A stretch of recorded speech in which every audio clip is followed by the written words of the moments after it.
পুরো ভাতের কি বলবো, রাইস কুকারে পুরো এটা নিয়ে নিয়েছে। এখন দেখুন ভাত কতগুলো আছে, কতগুলোই ও ভাত নষ্ট করছে।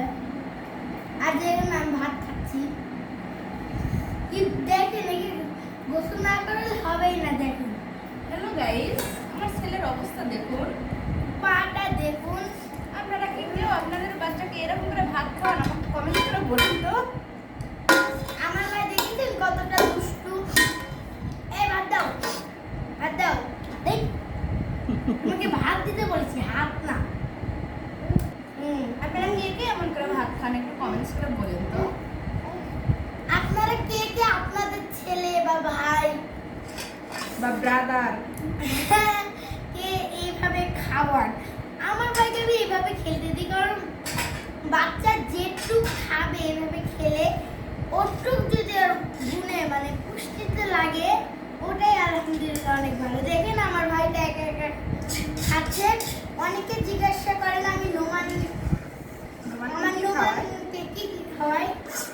আলহামদুলিল্লাহ নোমান সবই খায়। আমরা যা যা খাই নোমানকে তাতে খাই। যেমন একটু পরে দেখবেন নোমান মুরগির মাংস খাবে। এই দেখেন এখন ভাত খাচ্ছে। এই যে দেখেন একে একে তুলে খায়, ওর কোনো নাই। গাইস দেখেন এখন আমার ছেলে একটা মুরগির মাংস খাবে। আমি দিই।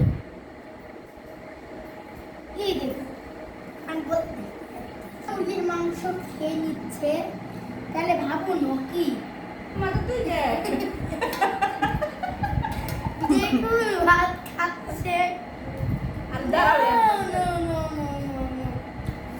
মজা না। এই ক্যামেরা অফ করে দাঁড়াও গাইস। বানাবে প্রথম থেকে। অনেকদিন এই গাইস আসসালামু আলাইকুম মাই হাবিবা এনাদার ব্লগ।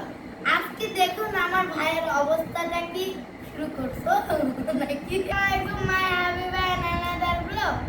দেখেন আজকে আমার ভাই কি করছে, ভাতের পুরাই ডিব্বাটা নিয়ে বসে গিয়েছে।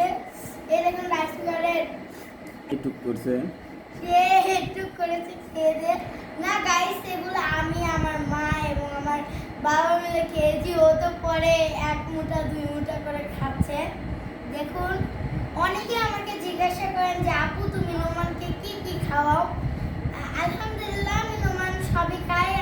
আমরা যা যা দিই সেটা, আমরা যা যা খাই সেটা দিই। মানে সরি একটু ভুল হয়ে গিয়েছে। আলহামদুলিল্লাহ আমরা যা যা খাই আমার ভাইকে সেগুলাই দিই।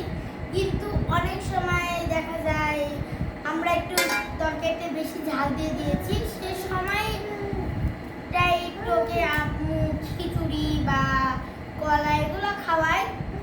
এটা স্বাভাবিক, সব বাচ্চারা